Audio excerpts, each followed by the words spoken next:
ობიექტივის ტელე და რადიო ეთერს დედოფლის წყაროს საათი იკავებს. მე გადაცემის წამყვანი ილია მარტყოფლიშვილი ვარ საღამო მშვიდობისა. რამდენიმე წუთში ჩვენს და ტელემაყურებლის შეკითხვებს დედოფლის წყაროს ახალი გამგებელი უპასუხებს. მაყურებელს შეუძლია დარეკოს ჩვენი სტუდიის პირდაპირ ეთერის ნომერზე 0322 და ახალ გამგებელს მისთვის სასურველი კითხვა დაუსვას ან მათ სოფლებში არსებული პრობლემების შესახებ ინფორმაცია მიაწოდოს, ვიდრე გადაცემის სტუმარს წარმოგიდგენდეთ მცირე საინფორმაციო კოლაჟი ვნახოთ. კომუნიკაციების მარეგულირებელმა კომისიამ და ეკონომიკის სამინისტრომ ობიექტივს ნაცმოძრაობის მიერ წართმეული ლიცენზიის დაბრუნებაზე უარი უთხრეს.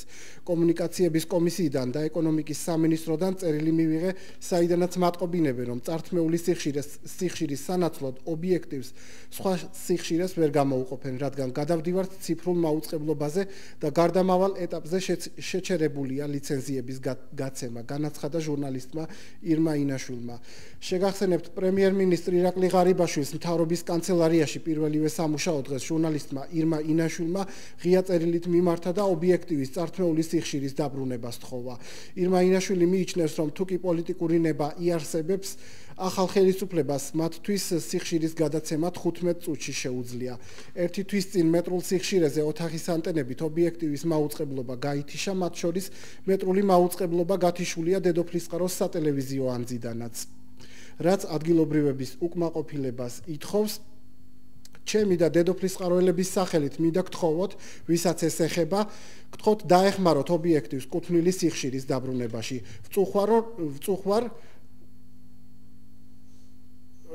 ვწუხوار რომ კონკრეტულ შემთხვევაში ქართული ოცნების ხელისუფლების მიდგომა ნაციონალური მოძრაობის რეჟიმის მსგავსია, რაც დამოუკიდებელი მაუწყებლის განვითარებას ხელს უშლის.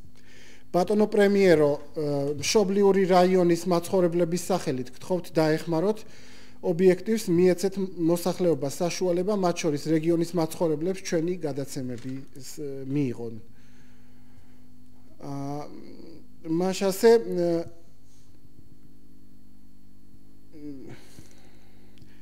ჩვენი გადაცემის სტუმარია დედოფლის წყაროს ახლად დანიშნული გამგებელი გივი გიგაური. მანამდე გივი გიგაურის ბიოგრაფიას გაგაცნობთ. კახეთის გუბერნატორად ირაკლი შიოლაშვილის გადაყვანის შემდეგ კახეთის დედოფლის წყაროს მუნიციპალიტეტის გამგებლის თანამდებობა ვაკანტური გახდა, რის შემდეგაც 17 დეკემბრის სხდომაზე დედოფლის წყაროს საკრებულომ ირაკლი შიოლაშვილის თანამდებობიდან გადადგომის თაობაზე განცხადება დააკმაყოფილა, შემდეგ კი გამგებლის მოვალეობის შემსრულებლად გამგებლის მოადგილე გივი გიგაური დაინიშნა. ჩვენ შეგვიძლია ხო ვიდეოების ჩვენება? არა? გივი გიგაური დაინიშნა. გივი გიგაური მანამდე სოფლის მეურნეობის დარგში გამგებლის მოადგილის თანამდებობას იკავებდა. მაშასე გივი გიგაური 1968 წლის 2 დეკემბერს ქალაქ დედოფლის წყაროში დაიბადა. ვიდეო შეგვიძლია? მოკლედ ეხლავე კახეთის გუბერნატორი მუშაობას შეუდგა. ირაკლი შიოლაშვილი ფიქრობს, რომ მისი წინამორბედის ზურაბ ჭიაბერაშვილის დროს გუბერნიის ადმინისტრაციის მუშაობა პარალიზებული იყო. დაიწყება თუ არა გუბერნიაში საკადრო წმენდა, ვნახოთ ჩვენი რეპორტაჟი. გუბერნატორი თელავში საკუთარ სამუშაო კაბინეტში 16 დეკემბერს გამოცხადდა. პირველ სამუშაო დღეს ირაკლი შიოლაშვილმა თანამშრომლებთან გაცნობიტი ხასიათის შეხვედრები გამართა. გუბერნატორად წარდგენამდე 30 წლის შიოლაშვილი 1 წლის განმავლობაში დედოფლის წყაროს გამგებლის თანამდებობას იკავებდა. სწორედ ამიტომ გუბერნიაში გამოცხადებამდე შიოლაშვილი დედოფლის წყაროს გამგეობაში მივიდა და თანამშრომლებს დაემშვიდობა. იგი პირობას დებს, რომ 1 წლის განმავლობაში პარალიზებული გუბერნია ყველაზე მეტად გააქტიურდება. შეეხება ზოგადად გუბერნიის მუშაობას, ბოლო 1 წლის განმავლობაში მიმაჩნია, რომ ეს ინსტიტუტი საერთოდ უმოქმედო იყო. აქედან გამომდინარე, ჩემი მიზანი არის, რომ მაქსიმალურად დაიტვირთოს იმ პრობლემებით, რაც აწუხებს მოსახლეობას და მაქსიმალურად ეცადოთ ყველა პრობლემის მოგვარება. თუ მოსახლეობა დაგვიდგება გვერდში, დარწმუნებული ვარ, რომ კახეთი მიიღებს იმაზე მეც, ვიდრე ჩაოლებრივ შემთხვევაში ჩაოლებრივ მოქალაქეებს გონიათ და წარმოუდგენიათ. ახალი გუბერნატორი პრიორიტეტად სოფლის მეურნეობის განვითარებას და ინფრასტრუქტურული პროექტების განხორციელებას ასახელებს. რაც შეეხება საკადრო ცვლილებებს, გუბერნატორის განცხადებით ამის შესახებ გადაწყვეტილებას თანამშრომელთა საქმიანობის გაცნობის შემდეგ მომავალი 2 თვის განმავლობაში მიიღებს. იმავე დღეს თანამდებობა დატოვა კახეთის გუბერნატორის პირველმა მოადგილემ გიორგი ბოტკოველმა. რა თქმა უნდა, გუბერნატორის მოსვლისთანავე მე შევხვდები და გადავცემ ჩემს პირად განცხადებას განთავისუფლების შესახებ, გამომდინარე იქიდან, რომ ნამდვილად არ მინდა რომ ადამიანს ხელი შეუშალო იმ საქმიანობაში, რა საქმიანობაც მან უნდა გაწიოს. რა თქმა უნდა, მე პირიქით მივესალმები იმას თუ ის იქნება წარმატებული გუბერნატორი და იზრუნებს კახეთზე და კახეთის ხალხის კეთილდღეობაზე, იმ ინფრასტრუქტურული პროექტების მოგვარებაზე, რომლებიც ძალიან ბევრი არის გაჩერებული დღეს კახეთში და მე იმედი მაქვს, რომ ეს ადამიანი გაეცნობა ამ ინფრასტრუქტურულ პროექტებს და დაიწყებს მათ ასე ვთქვათ, აამოქმედებს ამ პროექტების მსვლელობას ისევ. ირაკლი ღარიბაშვილმა რეგიონის გუბერნატორების საზოგადოებას გასულ კვირას წარუდგინა. დღეს მე მინდა საზოგადოებას წარუდგინო სახელმწიფო წვნებულები, გუბერნატორები. კახეთის წვნებულად გუბერნატორად დაინიშნა ირაკლი შიულაშვილი, რომელსაც აქვს უმაღლესი იურიდიული განათლება, კარგად იცის კახეთის რეგიონი, წარმოშობით კახეთიდან არის და მე ვიტყოდი, რომ მართლაც გამორჩეული გამგებელი იყო ბოლო ერთ წლის განმავლობაში. ჩემთვის პირად არის მოდელი თუ როგორი უნდა იყოს თანამედროვე გამგებელი თუ გუბერნატორი. ასე რომ გიოცავთ.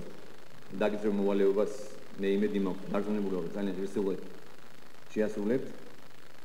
თავარი ამოცანა არის ის რომ ყველა რეგიონი თითოეული რაიონი თქვენ ხართ წარმომადგენელი მთავრობის და პრემიერ-მინისტრის რეგიონის თითოეულ რაიონში. შესაბამისად თქვენზე არის ძალიან დიდი პასუხისმგებლობა. რომ რეგიონში დაწყებული იქნება ეს ინფრასტრუქტურული პროექტები თუ სხვა, განხორციელდეს წარმატებით და ეფექტურად. და დროულად და არ იყოს ჩამორჩენა, ადგილზე გაეცნოთ არსებულ პრობლემებს და რასთავარია მოსახლეობის პრობლემებს. ჩვენ ვართ მთავრობა ვარ, ზონი მთავრობა არის მოსახლეობა თუ ადამიანზე ორიენტირებული მთავრობა. ასე რომ ჩვენი ამოსავალი წერტილი უნდა იყოს ადამიანი. თითოეული მოქალაქე. შესაბამისად ჩემი მოწოდება არის რომ 20 საათიან რეჟიმში ვიმუშაოთ ჩვენი მოქალაქეების კეთილდღეობაზე.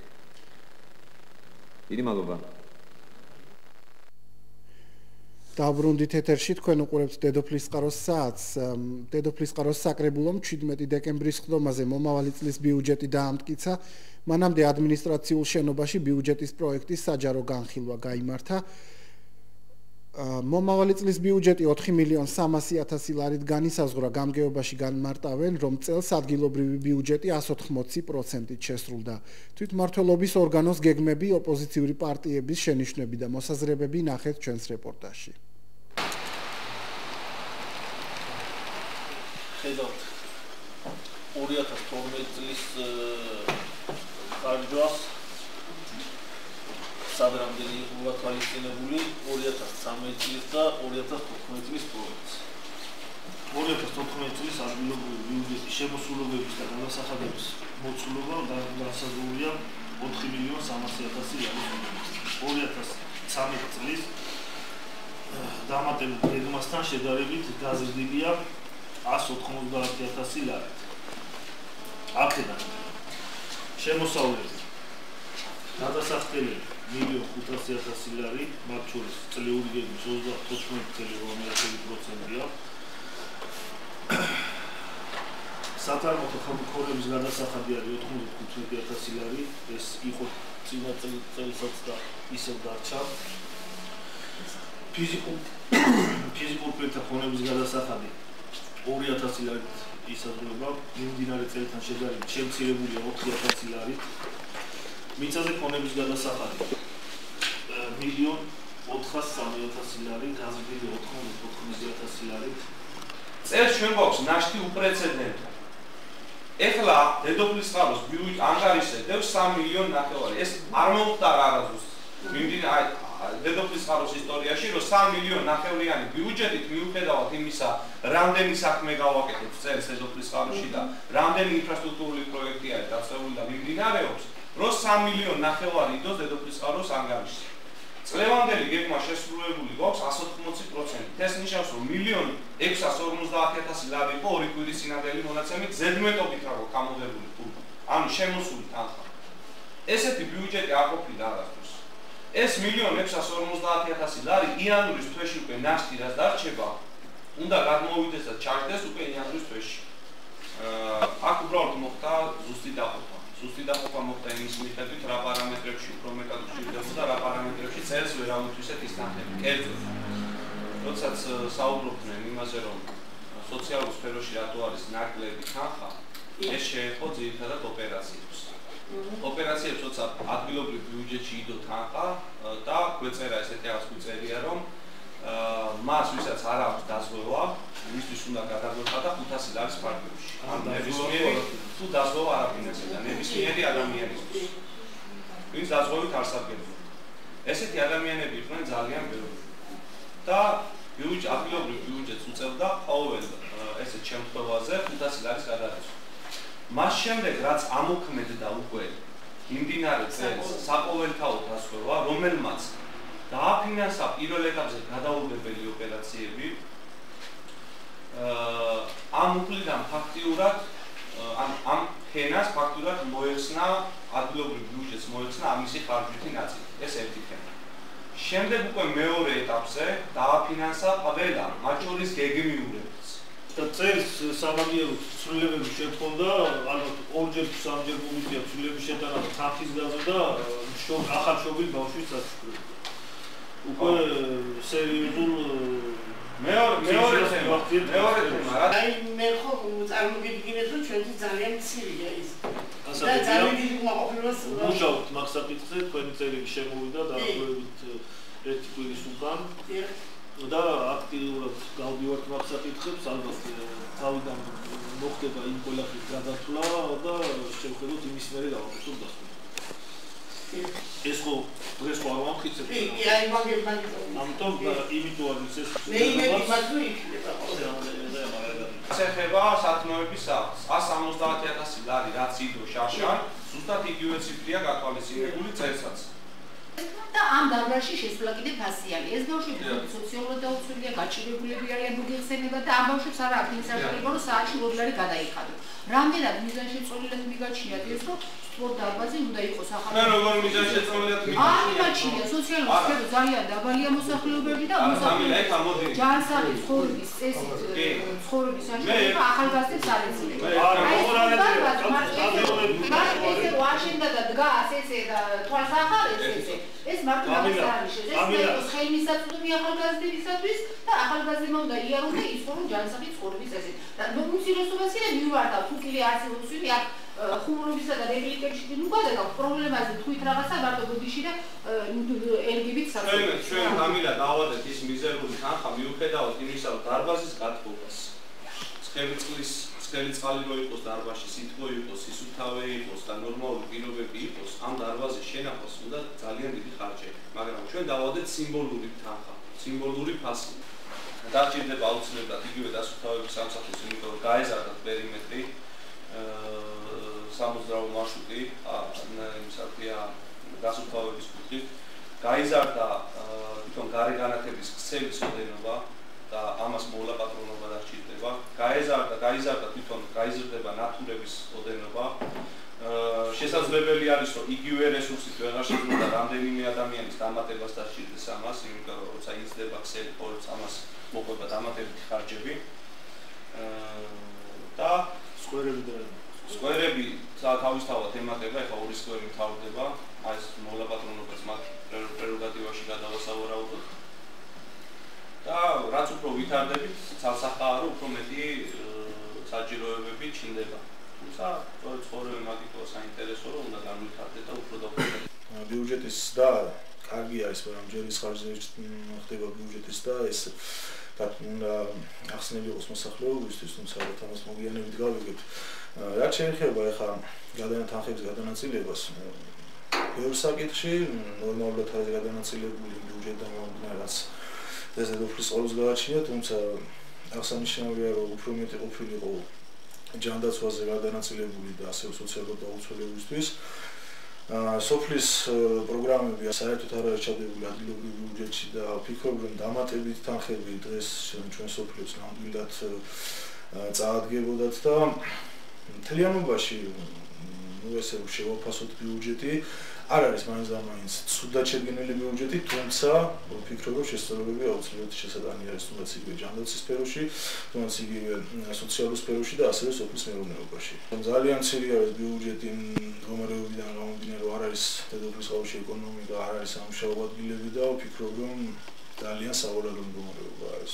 ყოველ შემთხვევაში აშკარად ჩანს, რომ დღევანდელი ბიუჯეტით არ შეიძლება რომ გაყოფილი იყოს დედოფლის ყაურის მაცხოვრებელი ადამიანები. ყველანაირად უნდა ვცადოთ, რომ ეკონომიკა გაძლიერდეს დედოფლის ყაურში და დამატებით სამუშაო ადგილების შექმნა და ასე შემდეგ. არ მომეწონა ის საკითხი, რომ ბუნების დაცვის თანხები 2014 წლისთვის არის შემცირებული. ანუ იქ არის ბუნების დაცვა, რომელიც ჩვენი რაიონისთვის დღეისთვის ძალიან მნიშვნელოვანია, როდესაც გვემუქრება ჩვენ გაუდაბნოება, უკვე მოგიხსენებათ, რომ ჩვენ ვცხოვრობთ თითქმის ნახევარ უდაბნოში, მნიშვნელოვნად მიმაჩნია, რომ მაგალითად გაზრდილი იყო თანხები ამ თვალსაზრისით. არის გარემოს დაცვაში მუხლები და დაუშვათ ბიომრავალფეროვნებისა და ლანდშაფტების დაცვა და გამოყენებითი კვლევები გარემოს დაცვაში, რაც მაგალითად წაადგებოდა იმ საკითხს, რომ გაზრდილიყო ეს თანხები და მოგვარებული იყო გაუდაბნოების პრობლემა. საყოველთაოდ დაზღვევით მოსახლეობა ვერ სარგებლობს ყველა იმ შეღავათით, ანუ იქ არ არის გათვალისწინებული ყველა დაავადებაზე დაუშვათ დაფინანსება, სასურველი იქნებოდა რომ ყოფილიყო ადგილობრივი ბიუჯეტიდან თანა დაფინანსება, ანუ მოსახლეობას ექნება პრობლემები. მაშასე დაბრუნდით ეთერში, თქვენ უყურებთ დედოფლის ყაროს საათს და ჩვენი გადაცემის სტუმარი გახლავთ დედოფლის ყაროს ახალი გამგებელი გივი გიგაური, მის ბიოგრაფიას გაგაცნობთ, მანამდე მაყურებელს შეუძლია დარეკოს სტუდიის ნომერზე 322 34105 და გადაცემის მსვლელობის დროს კითხვა დაუსვას ახალ გამგებელს. მისი ბიოგრაფია კი ასეთია, ის 1968 წლის 2 დეკემბერს დედოფლის ყაროში დაიბადა, დაამთავრა გოგებაშვილის სახელობის სახელმწიფო პედაგოგიური ინსტიტუტის ქართული ენის, ლიტერატურის და ისტორიის ფაკულტეტი. ასევე მუშაობდა ივანე ჯავახიშვილის სახელმწიფო უნივერსიტეტში ისტორია აზია-აფრიკის კათედრაზე მაძიებლად. ბოლო წლებში ეწეოდა კერძო ფერმერულ მეურნეობას. 2012 წლის 3 დეკემბრიდან ჯერ დაინიშნა დედოფლის ყაროს გამგებლის მოადგილედ, ხოლო მიმდინარე წლის 17 დეკემბრიდან დედოფლის ყაროს გამგებლის მოვალეობას ასრულებს. ჰყავს მეუღლე და 4 შვილი. 2013 წლის შეფასება, როგორი იყო გასული წელი დედოფლის წყაროელებისთვის, რა შეიცვალა რიგითი მოქალაქეებისთვის, ახალი გამგებლის ანგარიში მაყურებელს. რა იყო დედოფლის წყაროელების ოცნება, ჯერ 50%-იანი მოგვიანებით კი საპრეზიდენტო არჩევნებზე უკვე 80%-იანი მხარდაჭერისას და ადგილობრივ დონეზე რამდენად ამართლებს ხელისუფლება ამ მომრჩევლის იმედებს. რა პრიორიტეტები დაისახა დედოფლის წყაროს თვითმმართველობის ორგანომ, რა პროექტების განხორციელებას გეგმავს გამგეობა 2004 წელს და როგორ გადანაწილდა ახალი ბიუჯეტი. ბიუჯეტის რა ნაწილი მოხმარდება საჯარო მოხელეების ხელფასებს და პრემიებს, რამდენად პრინციპული და დამოუკიდებელი იქნება დედოფლის ყაროს ახალი გამგებელი საკუთარ გადაწყვეტილებებში. საღამოშვიდობისა ბატონო გივი, დიდი მადლობა სტუდიაში სტუმრობისთვის. პირველ რიგში მინდა გკითხოთ, თქვენი სურვილი იყო რომ გამგებლის სავარძელი დაგეკავებინათ თუ ეს გარემოება მოიტანა? მოგესალმებით ბატონო ილია. სავარგებლების შემთხვევით და მიულოცავ დედოფლის წყაროელებს მთელ საქართველოს დამდეგ შობა ახალწელს. ბედნიერი ყოფილიყოს ეს წელი ჩვენი ხალხისთვის.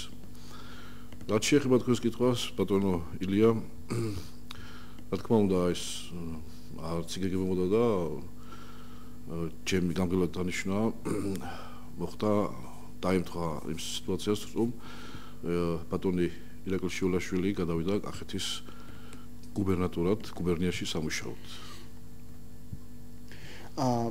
პირადად მე უკვე 10 წელზე მეტია მედიაში ვმუშაობ, ადგილობრივ ინფორმაციასაც ვაშუქებ, თუმცა თქვენი ფიგურა ნაკლებად ცნობილი იყო როგორც მედია საშუალებებისთვის, ისე ადგილობრივი მოსახლეობისთვის. ფაქტიურად საჯაროდ უნდა ითქვას, რომ დღეს გაგიცნობენ.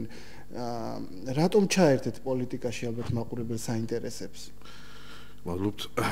დიახ, მართალებს ვზანდებით, მე პოლიტიკურ ცხოვრებაში ნაკლებად ვიღებდი მონაწილეობას გასულ წლებში, მაგრამ მიზეზი ჩართვის პოლიტიკაში ჩემი ალბათ იყო ის გაუსაძლესი და შექმნილი ძიმე მდგომარეობა, რომელიც ქვეყანაში თითოეულ მოსახლეს, თითოეულ ადამიანს უკვე ავალდებულებდა და საჭირო იყო დროული ცვლილებები. სწორედ ამ მიზნით, ასეთი მისწრაფებებით მოვედი მე პოლიტიკაში გასული წლის ზაფხულში. ხოლო ქვეყანაში გამეფებულ სამართლობაზე გქონდათ პრეტენზიები თუ თქვენზეც იყო რაიმე გარკვეული? არა, მაგას ვერ გავიხსენებ, ჩემზე რაიმე ზეწოლა არ ყოფილა. ბიოგრაფიაშიც ვახსენეთ, რომ ფერმერული მეურნეობით იყავით დაკავებული, თუმცა აქტიურად საუბრობდნენ, რომ საპარლამენტო არჩევნებამდე კუდის ადგილობრივი თანამშრომლები აქტიურად იყვნენ დაკავებული იმის შესწავლით, თუ რას ფლობდით თქვენ და რა გზებით ფლობდით. ამას ზეწოლის სახე არ ქონია კუდის. ვერც იქნებოდა ბატონილია, მე რაც გამაჩნია და რაც მაქვს, სრულად მოწესრიგებულია ის იურიდიულადაც და აქედან გამომდინარე, თუ არ ჩავთვლით უამრავ ჯარიმებს ავტომობილთან დაკავშირებით და გაუთვალისწინებელ გაჩერებებს შემდგომ ზეწოლის მიზნით რეკვებს სატელეფონო ზარებს დანარჩენი ეს იყო ის ჩვენი ურთიერთობა კუდის თანამშრომლებთან სადამშრომლო კუთხით. და რატომ ქართული ოცნება? რატომ ქართული ოცნება ბატონილია და ამას მრავალი მიზეზი აქვს, მაგრამ მე ერთი მიზეზით ვსნი, რომ ის სიბრძნე, ის სწორი პოლიტიკური კურსი სწორედ ამ პარტიას გააჩნდა, ეს ყველა მთელმა საქართველოს დაინახა, ისევ როგორც მე და ისევ როგორც მე მიიღო ხალხმა სწორი გადაწყვეტილება, რომ გაერთიანებულიყო ქართული ოცნების გარშემო. სწორედ ეს იყო ის მამოძრავებელი პოლიტიკური ძალა, რომელსაც შეეძლო აი ამ მონსტრის საბოლოოდ დამარცხება. თქვენს ადგილს ვინ დაიკავებს გამგებლის მოადგილის ამაზე ბატონია ჯერჯერობით და ვერაფერს ვერ გიპასუხებთ. და რაც შეეხება სხვა სახის ცვლილებებს, თუ იგეგმება რაიმე საკადრო ცვლილებები განახორციელოთ გამგეობაში? ჯერჯერობით ვერც აქ კუთხით გეტყვით. ანუ ის გუნდი, ვინც თქვენ გყავთ, შენარჩუნებული იქნება, იმიტომ რომ საკმაოდ ქმედუნარიანი გამოდგა ეს გუნდი და შეკრული. მაყურებელს შევახსენებ, შეუძლიათ დარეკონ ჩვენი სტუდიის პირდაპირ ეთერში 322 388 არის ჩვენი ნომერი, კითხვა დაუსვან დედოფლის წყაროს ახალი გამგებელი გივი გიგაური გახლავთ ჩვენი გადაცემის სტუმარი. ასევე დედოფლის წყაროს სოფლების მაცხოვრებლებს შეუძლიათ ჩაერთონ ჩვენს დიალოგში. ანუ ახსენეთ, რომ შეკრული გუნდი დამხვდაო, თუმცა პრესაში მუდმივად არის ამაზე საუბარი, რომ ხელისუფლების ცვლილების შემდეგ დედოფლის წყაროს გამგეობაში ფაქტობრივად კონკურსის გარეშე მოხდა თანამშრომლების გათავისუფლება, ახალი თანამშრომლების დანიშვნა, რომელთა დიდი ნაწილი ქართული ოცნების შტაბის წარმომადგენლები და აქტივისტები იყვნენ. თუ იგეგმება ამჯერად კონკურსის ჩატარება? მაგაში თულებას მოცეთ ვერ დაგეთანხმებით, იმიტომ რომ უამრავი ძველი თანამშრომელი დარჩა სამსახურებში, თქვენ კარგად მოგეხსენებათ. ის საყრდენი, ის ნიჭიერი ხალხი, ვინც დაინიშნა ახალი დღესაც მუშაობს და დღესაც აგრძელებს საქმიანობას ამ კუთხით. ასე რომ თუ იგეგმება კონკურსი თანამშრომლების შერჩევის კუთხით? მე რამდენად ვიცი, ის ცვლილება შევიდა ევროში და ეს უკვე გადავა ალბათ მომავალ წელს ეს ამას არ იქნება.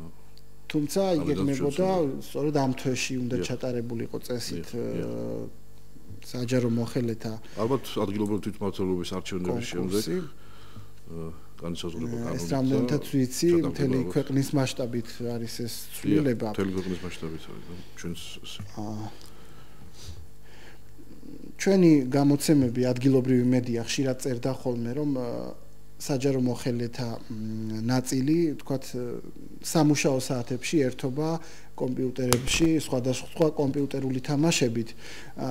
თქვენი წინამორბედი ამ კუთხით სიმკაცრით გამოირჩეოდა, სთხოვდა მეტ სიმკაცრეს ამ თანაგუნდელებს, თუმცა იქვე მიანიშნებდა, რომ გამგეობაში დასაქმებულმა ადამიანების დიდმა ნაწილმა თქვათ კომპიუტერის მოხმარებაც არ იცოდა და ძალიან რთული ვითარება დახვდა, როდესაც ის გამგეობაში მივიდა. აი როგორი იქნება თქვენი მიდგომა თანამშრომლების მიმართ, თუ კი ისინი თქვათ პრესაში დაყრდნობითაც და ისეც თუ შენიშნავთ, რომ თქვათ დაკავებულები არიან სხვა გართობით სამუშაო საათებში. პირველ რიგში მინდა აღვნიშნო ბატონო ილია, რომ ბატონმა ირაკლი შიოლაშვილმა აი ერთი წლის განმავლობაში მუშაობის პერიოდში შეძლო ამათ რაც უნიჭიერეს ადამიანმა ისეთი კოლექტივის, ისეთი ადამიანების ჩაბმა და გახდა ქმედუნარიანი ეს გუნდი.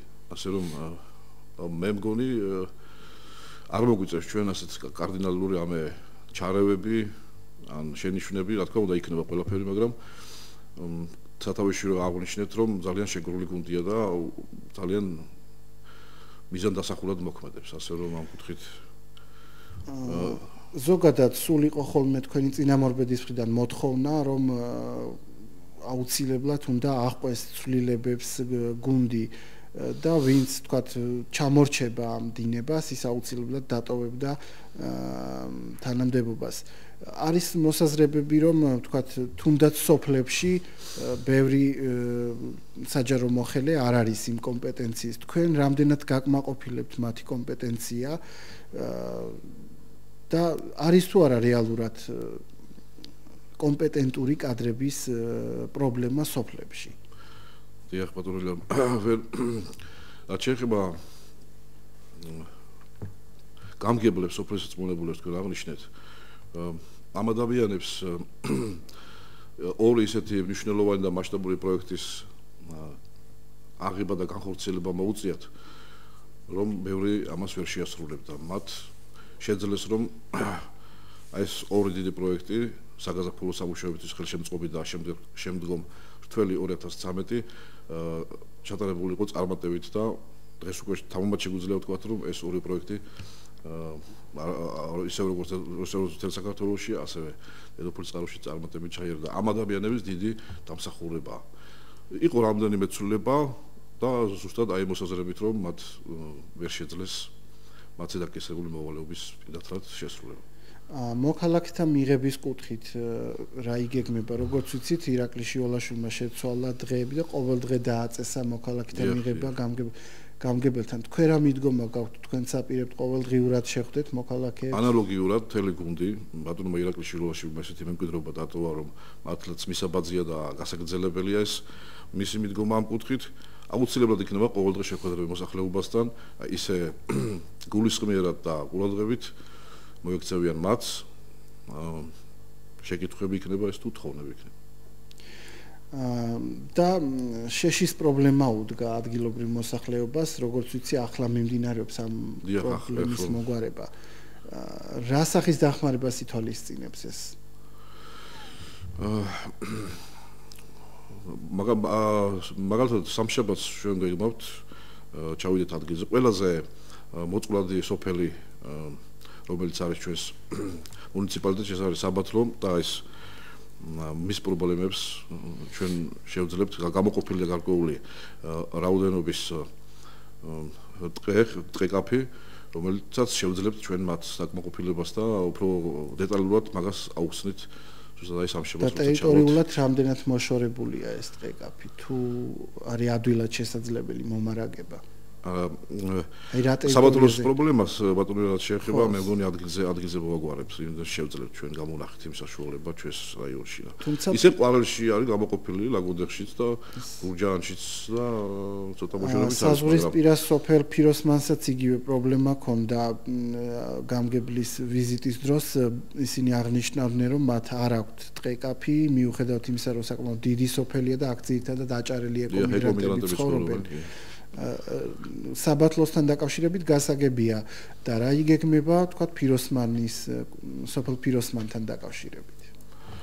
ანალოგიური პრობლემებია, რა თქმა უნდა, ფიროსმანშიც და მთელს აი ქედების ზონას რო ვიძახით ჩვენ, ზუსტად მაგაც წელს ასე თუ ისე მოგვარებულია ეს პრობლემა, მაგრამ ჩვენ გვეგმავთ მომავლისთვის, რომ იქნებ შევძლოთ გაზიფიცირება აი ამ სოფლების რომელიც დიდ პრობლემას მოუხსნის ჩვენ რაიონის, ჩვენ მუნიციპალიტეტის მოსახლეობას ამით. აგრეთვე იგეგმება ალტერნატიული საშუალებების გამონახვა და გამოძებნა ამ კუთხით ჩვენ შეხვედრები და ლაპარაკი გქონდა ბატონ ბიძინა გიორგობიანთან და სამომავლოდ ვფიქრობთ, რომ ეს პრობლემა ერთხელ და სამუდამოდ დამარცხებული იქნას ჩვენაირი მუნიციპალიტეტის დიახ, დედოფლისწყაროს მუნიციპალიტეტი გასულ წლებში ითვლებოდა ერთ-ერთ, გვასახელეს საჯარო მოხელებმა პრემიების აღების სიხშირით, მთელი კახეთის მასშტაბით დედოფლისწყაროში ყველაზე მეტჯერ გაიცემოდა პრემია წლების განმავლობაში.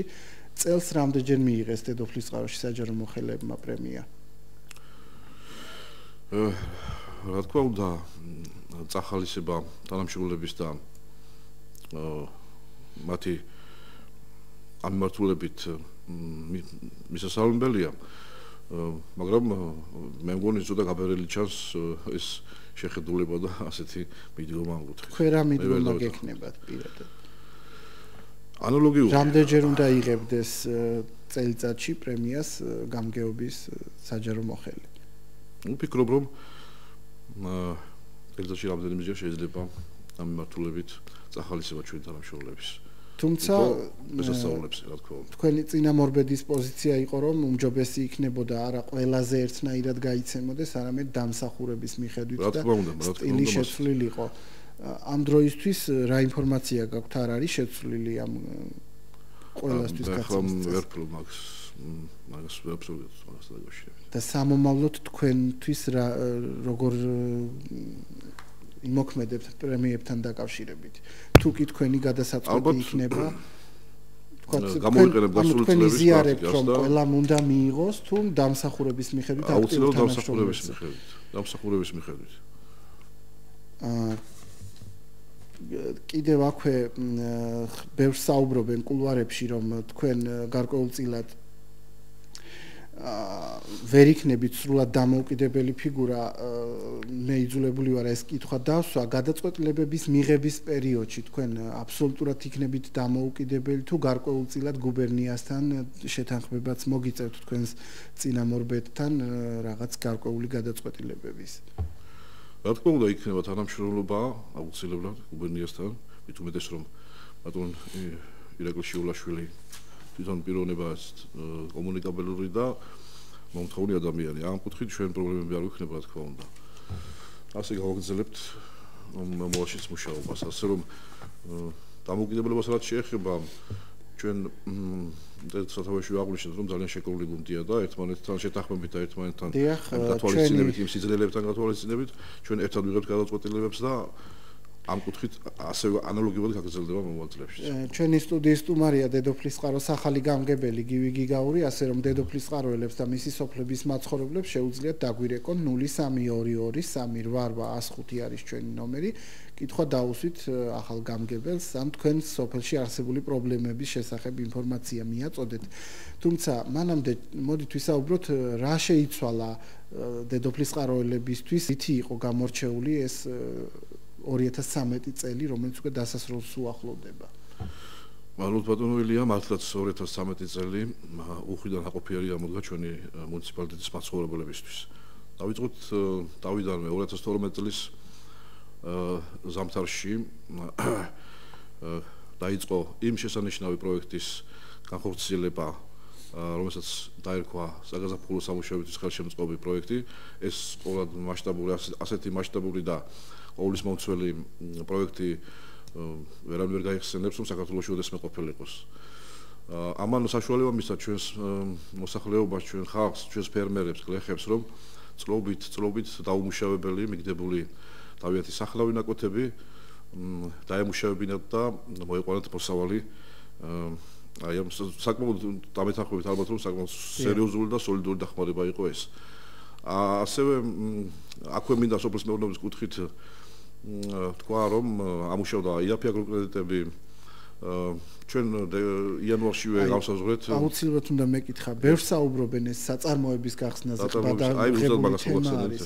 მოდით ერთხელ და სამუდამოდ უპასუხოთ დედოფლის წყაროში ამ კუთხით რა ვითარება არის ამ წუთას. სწორედ მაგას მოგასწრებდით ბატონო ილია ჩვენ იანვარშივე გავგზავნით ეკონომიკის სამინისტროში. ზოგჯერ არის ირონიული გამოთქმებიც, რომ აი უკვე გუგუნებს ქარხნები და რა ხდება ჩვენს მუნიციპალიტეტში. არა, ირონიას მეგონს საფუძველი არ აქვს და დეკემბერში იანვარშივე 2013 წლის იანვარში ვიწერეთ ჩვენ ის პრიორიტეტები განსაზღვრეთ ფერმერებთან შეხვედრით ერთად გადავწყვიტეთ ეს რომ რომელი გადამამუშავებელი საწარმოების აშენება სჯობდა ჩვენი მუნიციპალიტეტისთვის და განსაზღვრეთ რამდენიმე მათგანი. და დაიწყო აი ზუსტად აგრიკულტებს რომ ვიძახით ზუსტად აი ამის საშუალებით ფერმერებმა რომელსაც ამ ხრივ გამოცდილებაც გააჩნდათ და სურვილიც რა თქმა უნდა მოკიდეს ხელი აი ამ საშვილიშვილო საქმეს რასაც წარმოების განვითარება ქვია რომელიც გარეშეც წარმოუდგენელია სოფლის მეურნეობის განვითარება ჩვენს მუნიციპალიტეტში და მთლიან საქართველოში. სწორედ გამხოცდა რამდენიმე პროექტი დაიწყო მშენებლობები კონკრეტულად რო კონკრეტულად ხორცის გადამამუშავებელი კომბინატის აშენება სოფელ გამარჯვებაში აი ძველ დანგრეულ იავარქმნილ ტერიტორიაზე წამოიჭიმა თქვენ კარგად მოგეხსენებათ მშვენიერი საწარმო რომელიც მთლიანად დააკმაყოფილებს რაიონის მოთხოვნილებას აი საკროლის თავიანთი საკროლის ავათი გასაღებაში და ამ კუთხით ყველმროწვის ძიძ გადამამუშავებელი ქარხნები რამდენიმე გაიხსნა სწორედ ამ კუთხით შენობის სასაწყობე მეურნეობები გაიხსნა ამ იაფი აგროტერიტორიების წარმოებლები აქტიურობდნენ ჩვენს მუნიციპალიტეტში კიდევ და იგეგმება ღვინის ქარხნის მშენებლობა ქვედა სოფლებში აი ეს მისცემს საშუალებას ჩვენს ღვინის ქარხნები როგორ ქარხნის მშენებლობა აი ჩვენ ხედავს ალაზნისპირა სოფლებში. გასაგებია. გარდა ამისა მასშტაბური არის ინფრასტრუქტურული სამუშაოები რომელიც დედოფლის წყაროში მიმდინარეობს. უზარმაზარი სამუშაოები შესრულდა დავეთანხმებით ბატონო ილია დედოფლის წყაროში. დიახ, შიდა გზებ მის ხარისხზე ცენტრალურ მაგისტრალებზე არავინ საუბრობს, საკმაოდ ხარისხიანია, თუმცა ხარვეზები შეიმჩნევა შიდა საუბნო გზებზე, რომელიც უშუალოდ ასფალტი წარმოებულია ადგილობრივ ქარხნებში. გარკვეული პრეტენზიებით ჩვენ გადამღებ ჯგუფსაც მომართეს მოსახლეობამ მით უმეტეს უამინდობა იყო და ზოგან ასფალტი იყრება. ზოგადად ამ ინფრასტრუქტურულ სადაც საქმე კეთდება, იქ რაღაცაც ფუჭდება, მაგრამ ხარვეზებს რომ შევეხოთ, რა სახის ხარვეზები იყო აი ამ რო ჩამოთვალოთ დაახლოებით. მართლაც უზარმაზარი სამუშაოები გაჩაღდა, თქვენ სწორად აღნიშნეთ ბატონო ილია. უამრავი ქუჩა მოიკირწყლა და შეკეთდა და დაიგო ასფალტის საფარი. რა თქმა უნდა ხარვეზებიც შიგდაში ამხელა პროექტები მიდის ამხელა სამუშაოების შესრულება მიდის რაღაც პატარ-პატარა ხარვეზები იქნება მაგრამ თავარი არის ის მიდგომა რომ ეს ხარვეზების შესრულებები სრულად იქნა გამოსწორებული და მომავალში იგივე კომპანიებმა აღმოფხრეს ეს ხარვეზები იგივე კომპანიებმა შეასრულეს ის სამუშაო რომელიც უნდა შეესრულებინათ ასე რომ ყურადღებას აი კონკრეტულად თუ გვაქვს ინფორმაცია თქვათ რომლებს ჰქონდათ ხარვეზი თქვათ მაჩხაანის საბავშვო ბაღში იყო პრობლემა დიახ მე რამდენადაც ვიცი მაჩხაანის პროცედურის საშენი მასალა მოპირკეთებას რო ვეძახით ჩვენ კაფებს რო ვეძახით აი ეს ცოტა არასწორად იყო ასე ვთქვათ შეკეთებული და ეს გამოსწორდა ხელმეორედ მოუწია იმ შენებას ამ საქმის შესრულება ასე რომ პისიერი რეაგირება მოხდება ყოველ შეშაზე ვსაუბრობდით წეღან და აღნიშნეთ რომ საზღვრისპირა სოფლებს და ეკომიგრანტებით დასახლებულ სოფლებს ტყე კაფები გამოეყო მოდით ვისაუბროთ სხვა ქალაქში მცხოვრები და სხვა ახლო მდებარე სოფლებში მცხოვრებ სოციალურად დაუცველ მოქალაქეთათვის ვიცით რომ ყოველ წელს გაიცემოდა გარკვეული ოდენობის შეშა ეს პრეზიდენტის ფონდის დაფინანსებით ხდებოდა, თუმცა გასულ წელს სააკაშვილმა უარი თქვა ამის დაფინანსებაზე. წელს თუ გაქვთ ინფორმაცია, ამგვარი შეშის გაცემა კვლავ იგეგმება? რა თქმა უნდა იგეგმება, ჩვენ ზუსტი აღრიცხვიანობა გვაქვს ამ კუთხით, იმ მოსახლეობის სოციალურ დაუცველების თავიანთი ქულების მიხედვით. ზუსტით მონაცემებს ფლობთ, გადაცემულია ეს სააგენტოს. რაც შეეხება დახმარებებს ეს სახმარი იგეგმება, მაგრამ ჩვენ იგეგმება მომავალ წლისთვის. აუცილებლად იქნება დაკმაყოფილებული ყოველი სოციალურად გაჭირებული ოჯახი შეშით. აი კონკრეტულად შევძლებთ თქვა რავადაში მიიღებენ შეშას დაახლოებით. აი ეს იარუდან უკვე დაიწყება და კონკრეტულად ეხლა და დაახლოებით რამდენი ოჯახი სავარაუდოდ თუ გაქვთ? სადღაც 700 ოჯახი სადღაც 600 ოჯახამდე იყო გვყავს ნამდვილად ესეთი ოჯახები ჩვენ. დიახ, სულ ახლახანს ჩვენ წინა გადაცემაში საუბრობდით, რომ მსოფლიო ჩემპიონი გახდა ხვიჩა ქოქუაშვილი კიკბოქსინგში, რომელიც მანამდე ჩვენი გადაცემის სტუმარი იყო და მაყურებელი კარგად იცნობს. თქვენ ახლახან თქვენ დასაკრებულოს თავმჯდომარე უშუალოდ შეხვდით სპორტსმენს გამგეობის შენობაში მოიწვიეთ და გაესაუბრეთ. მე მინდა გკითხოთ, მხოლოდ შეხვედრისთვის იყო თუ გარკვეულწილად ფულადი ან რაიმე სახის ჯილდოს გაცემაზე ფიქრობს ადგილობრივი თვითმმართველობა მსოფლიო ჩემპიონთან? ვიცით, რომ შინაგან საქმეთა მინისტრმა მას ფულადი ჯილდოც და ორდენიც გადასცა. ადგილობრივი თვითმმართველობა თუ ფიქრობს, რომ რაიმე ფულადი ან სხვა სახის ჯილდო მისცეს? რა თქმა უნდა, ძალიან სასიამოვნოა და თქვენი სტუდიიდან მივესალმები ხვიჩა ქოქუაშვილის მართლაც სასახელოდ ძალიან წარმომადგენლობით მსოფლიო ჩემპიონატზე მიიღო ამ ახალგაზრდა მონაწილეობა და გვასახელა მთელი რაიონი და მთელი საქართველო. სხვადასხვა აქვე მინდა აღვნიშნო, რომ ბატონი თამაზ ყარაგვეზაშვილი კარგად მოგეხსენებათ, რათა როგორი ენთუზიაზმითა და თავდადებით მუშაობს ამ სფეროში და უამრავი ახალგაზრდა ყავს ჩემპიონი აზრდილი ამ ადამიანს და იგეგმება აუცილებლად თქვენ ხელშეწყობა პირველ რიგში ამ ადამიანების, რომ მათ შეძლონ არა ხელშეწყობას არ გულისხმობ ბატონო ერთჯერად ჯილდოს ან ესეც იგეგმება და პირობების გაუმჯობესებაც აი ამ ვაშკაცების და თუმცა კონკრეტულად რა სახის საჩუქარს უკეთებთ არ არის კარგი. გამჭვირვალობის კუთხით რამდენად გამჭვირვალე იქნება თქვენი მუშაობა და რამდენად ღია იქნებით მედიასთან? ამ კუთხით თქვენი წინამორბედი გამოირჩეოდა, თუმცა იმ სამ მოადგილეს შორის, რომელიც გამგებლის მოადგილეები მანამდე ბრძანდებოდით, თქვენ ყველაზე აქტიური იყავით მედიასთან, დანარჩენი ორი ტელეკამერებთან ფაქტობრივად არ ჩნდებიან და ერთადერთი სტუმარი თქვენ იყავით ხოლმე. როგორ გააგრძელებთ, რამდენად ღიაობის გამჭვირვალობის მომხრე ხართ? პირველ რიგში კიდევ მინდა მადლობა მოგიხაროთ, რომ ამდენჯერმე თქვენ სადაცმაში კომიცია მონაწილეობას მიიღება და თქვენ კარგად იცით ჩემი შეხედულება ამასთან დაკავშირებით, პრესასთან ურთიერთობასთან დაკავშირებით და ასე გაგრძელდება ასე. როგორც აქამდე იყო. აუცილებელია ეს ყოველი თანამდებობის პირისთვის ხელმძღვანელისთვის. თუმცა თქვენი წინამორბედი ზოგადად შეხვედრებსაც მართავდა ადგილობრივ მედიასთან. თუ გავითვალისწინებთ, რომ ახალი ხელისუფლებაც უკვე აქტიურად მართავს ხშირ შეხვედრებს პრესის წარმომადგენლებთან, სასურველი იქნება თუ ამ კუთხით თქვენც შეხვედრები გექნებათ ხოლმე და გააგრძელებთ თქვენი წინამორბედის როგორც აქამდე გქონდა ურთიერთობა, ასე გაგრძელდება.